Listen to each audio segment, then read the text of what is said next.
Consistency. But what has been consistent, as I say, is that he has repeatedly used divisive language and, tweeted and retweeted stuff that some people find highly offensive. So I guess in a sense it doesn't really matter, does it, whether it is calculated or not calculated? It's coming from the president who's got 81 million followers. Yeah, like I mentioned a moment ago, I think as long as you have the audience who are in a heated, situation, pandemic, the George Floyd also in the early, to take advantage of that for the campaign purpose. I understand that. How does it make you feel about voting this time? Oh boy. First of all, if you look at the poll, it's not going up. I'm talking about Republicans. We have to wait and see. I have to say, for the Asian American group, I don't speak for them all, but No. But I mean, just for yourself. Well, we have to wait and see. Look at the scorecard. Well, how is the scorecard at the moment? I guess that's what I'm getting at. I think some area President has done is quite good, such as tax cut. However, the scorecard on the spending wasn't that impressive. I guess given that we started talking about Kung Flu and you talking about just how unpleasant it is to hear that, if that doesn't change, my question is whether you can imagine voting for Donald Trump. I'm not suggesting that you'll necessarily turn your back on other Republican candidates, but can you imagine voting for Donald Trump as things stand now? Right now, it's hard to say. We feel that during the crisis, it raised actually quite a lot of questions. And whether or not the president could be effective to unite the country to serve the agenda. So at this moment, it's hard to say. If you ask me January, we will support the president because he got a lot of work done on the conservative side. However, with now seeing everything he has done, at this moment, I don't think we can make a choice. Our own community, people I'm working with, associated with, now it's split. Cliff Lee, Executive Director of the National Committee of Asian American Republic. Distribution of BBC NewsHour in the U.S. is supported by C3.ai. C3.ai software enables organizations to use artificial intelligence at enterprise scale, solving previously unsolvable business problems. Learn more at C3.ai. And by OneDrop, the app that can help people stay ahead of their diabetes while staying home. Aided by behavioral science, OneDrop combines one-on-one health coaching, an interactive learning experience, and diabetes supply delivery at getOneDrop.com. I am not throwing away my shot. On the next Fresh Air, Lin-Manuel Miranda returns to Fresh Air.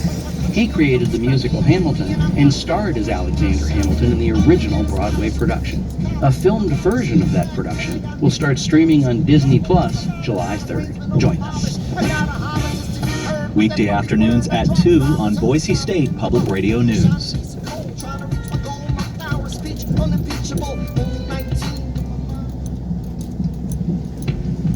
10 minutes to go till 2 o'clock. Fresh Air at 2, and All Things Considered follows that at 3 on Boise State Public Radio News. Good chance for showers and thunderstorms this afternoon across southwest central Idaho and northeastern Nevada. Expect temperatures to increase 10 or 15 degrees across the region on Tuesday. A slight chance for showers tomorrow and mostly sunny in Boise and the Treasure Valley, mid-70s. Highs around 70 degrees, 40% chance for rain in the Magic Valley tomorrow. Rain likely still on Tuesday in the Wood River Valley and Haley, highs around 60 degrees. In McCall tomorrow, highs around 60 and rain likely as well. And in the eastern central mountains, plenty of rain in the forecast for tomorrow, highs around 60 degrees. Support comes from the Idaho Forest Products Commission, reminding listeners that forest management combines science and common sense to protect water, wildlife, and natural resources and keep our forests healthy and growing for the future. Management makes them sustainable. More information at idahoforest.org. This is News Hour from the BBC, and we're going to end the programme today with an insight into what might be the long-term effects of recovering from COVID-19. Doctors are only just beginning to understand some of them for those who've had a particularly severe experience of the virus. One of those is Michael Rosen. He's 74 years old and a celebrated children's author. He fell ill in March and spent the best part of 7 weeks in an induced coma on a ventilator. He's now back home. My colleague Michelle Hussain went to speak to him about his ordeal.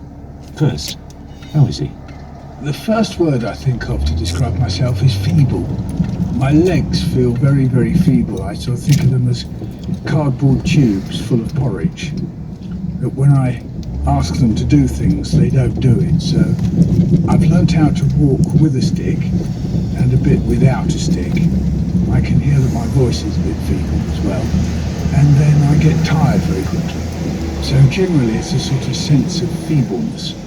I've also lost some sight from my left eye and from my left ear.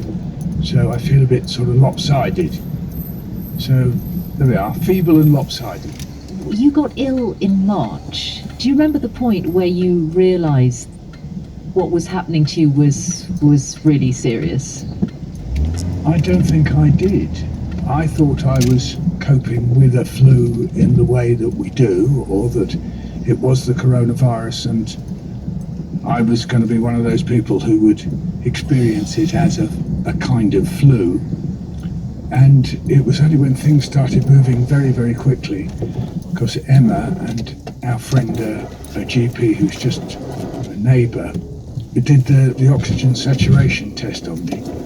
And suddenly there was a kind of, I won't say a panic, but you've got to go into A&E now. And so Emma and our daughter rushed me to A&E. And then suddenly things started buzzing all around me. But I don't think I sensed at that moment that I was probably 2 or 3 hours off departing this planet. Would you think it was that touch and go at that time? Yes, because my respiratory system was conking out, but also so was my liver and kidneys. And I didn't know that, but found out afterwards. Emma, your wife, is sitting next to you now. What do you remember of that time? Was it absolutely clear to you just how serious things were? The doctor told me that he may have to be put on a ventilator that night. My daughter and I came home and we didn't really sleep that night, so we did think that Michael might go that night. He carried on for another 8 days on the ward on a CPAP mask, but then became increasingly tired and then was moved to intensive care. Well, I have a memory of somebody saying that we can put you on a ventilator. They handed me a piece of paper and said, you've got a 50-50 chance. And I said, well, are you telling me that's better than the chance I've got now? And I said, are you saying that I might not wake up? And they said, yes. And then I signed something. But I think I was a bit lightheaded. But I remember thinking, oh well, 50-50 chance. I was quite sort of flippant about it, really, to myself. I think he was on the ventilator then for the best part of 7 weeks. It's extraordinary just to hear that, a ventilator for 7 weeks, and then they started to bring you out of it. Michael, what is the first thing you remember when you came out of it? I've got little patches of memory. I can see some doctors standing round me arguing about which would be the best oxygen mask to have. I remember waking up one night and asking the nurses where I was. I didn't really know, and in fact I didn't know about the 7 weeks being in this induced coma until I came home and Emma told me about it, so it's actually quite recent. I got quite upset about it, actually. I had no idea that I was in this induced coma for that long, and that I just have this picture of Emma and our children and wider family and so on, just on the edge, not knowing whether I was going to survive or not. That's full of emotion for me, that people were just hanging in there. And for you, Emma, that long period of not knowing if Michael was going to make it? Obviously, it was a strain. I kind of tried to focus on the facts and sort of get on with our day-to-day life here with the children. But I have to say that I didn't know if Michael would be able to wake up and come off the ventilator, and that even if he did, whether it would be Michael coming back. What else are you continuing to experience as a legacy of the virus? Well, you can see, but listeners can't, is I've got a very attractive patch over my neck, and that's because I've got a hole in there from a tracheostomy. So they opened up my neck in order to feed in the oxygen. I'm waiting for that to close over, and I have to be very, very careful about how I eat. Much more seriously is that one of the effects of COVID is that as it attacks the lungs, it causes blood clots. So I've been told I have or had 3 blood clots. I've been taking blood thinner. Emma has turned herself into a nurse and approaches me with a needle twice a day, which is all very wonderful and terrifying. And it's been explained to me that we humans, we digest blood clots, which is quite funny idea. So in theory, that's what I've done. But blood clots, of course, mean heart attacks and strokes. So I guess some people out there may experience that, but at the moment I haven't. And until I have an X-ray, I don't know whether I'm still at risk. Do you think it will change something in you beyond the physical? Does it change how you see the world or change how you think? Yes, I was so near to going that seems so on a knife edge. It's a reminder of how life is very impermanent, but it's what we have. But there's a vulnerability about it, and that's part of life. It's not separate from life. A less conscious form is, Emma referred to the idea that people in intensive care get these hallucinations and delirium. I think the way it affected me was that I get these, not exactly nightmares, but recurring images. You know when a dog gets something and then shakes its head in order to try and get rid of it, but it doesn't work. It's a bit like that I get recurring images. I don't really want them there, but I can't get rid of them. So there's a sort of strange psycho block in my head that comes from this time. The children's author Michael Rosen also heard from his wife Emma Louise Williams and then talking by BBC colleague Michelle Hussein. That's it from this edition of NewsHour from me, Tim Franks, and the rest of the team. Thank you very much, as ever, for your company.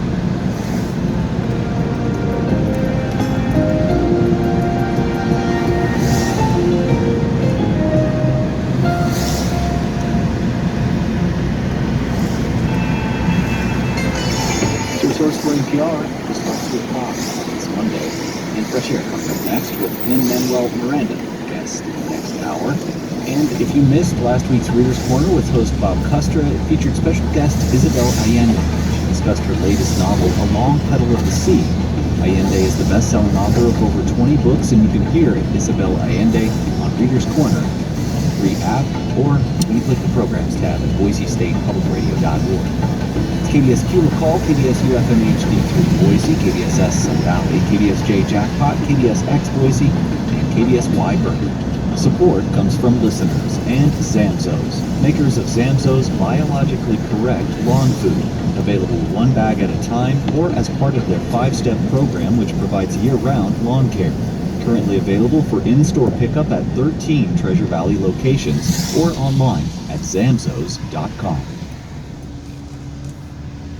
From WHYY in Philadelphia, I'm Terry Gross with Fresh Air. Today, Lin-Manuel Miranda returns to our show. A film of Hamilton, his hip-hop musical about the founding fathers, will start streaming Friday on Disney+, just in time for the July 4th weekend. Miranda wrote the book, music, and lyrics. The film was shot on stage in 2016 with the original Broadway cast, including Miranda as Alexander Hamilton. We'll talk about which parts of the show seem especially relevant now during the Trump presidency and the protests against systemic racial inequality, how Miranda was introduced to politics as a child by his father, who grew up in Puerto Rico, moved to New York, and worked with 3 New York City mayors, and what Miranda's life has been like during the pandemic. Music by and conversation with Lin-Manuel Miranda, coming up on Fresh Air. First News. Live from NPR News, I'm Lakshmi Singh. The U.S. Supreme Court has struck down a Louisiana law requiring doctors who provide abortions to have admitting privileges at nearby hospitals. NPR's Nina Totenberg reports conservative Chief Justice John Roberts sided with the court's 4 liberal justices in preserving abortion precedents. He said the legal doctrine of stare decisis means adhering to precedent, and there are good reasons for that. people know what the rules of the game are. They don't think that courts are just deciding controversial issues based on their personal beliefs. It has pragmatic benefits. NPR's Nina Totenberg, the nation's top court, dealt a blow to the Consumer Financial Protection Bureau in ruling the president can fire the director at will. NPR's Asma Khalid reports Massachusetts Democratic Senator Elizabeth Warren is defending her signature achievement. The Consumer Watchdog Agency was the brainchild of Elizabeth Warren, who at the time was a professor at Harvard Law School. It was created in the wake of the financial crisis, but it's long been a thorn in the side of many Republicans. This decision is largely a win for conservatives, but Warren tried to strike an optimistic tone. She took to Twitter to say that after years of industry attacks and GOP opposition, a conservative Supreme Court has affirmed that the CFPB itself and the law that created it are constitutional. Ruling that the president can fire the director without cause is a hit to the Bureau's fiercely guarded independence. But she says the court makes it clear the CFPB has the right to exist, and it's here to stay. Asma Khalid, NPR News. Boeing 737 MAX jet is a step closer to getting recertified and back in the air 16 months after 2 deadly crashes and the loss of hundreds of lives. NPR's David Schaefer reports the FAA is conducting a series of test flights this week, which started today in the Seattle area. Regulators around the world grounded the 737 MAX in March of last year after the second of 2 crashes in Indonesia and Ethiopia that killed 346 people.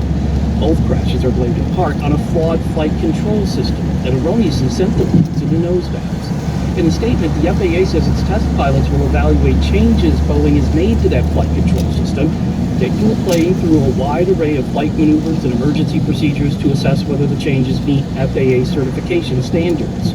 The test flights are expected to continue over 3 days, and the FAA says there are a number of additional steps of the certification process that must be completed before the plane can be cleared to fly passengers again. David Schaefer, NPR News. The man known as the Golden State Killer who terrorized California in the 70s and 80s is pleading guilty. A rare moment. Joseph James D'Angelo Jr., former police officer, spoke up in court today. He acknowledged he would plead guilty to 13 murders and confessed to dozens of rapes. Under a plea agreement, he gets life in prison instead of the death penalty. This is NPR News.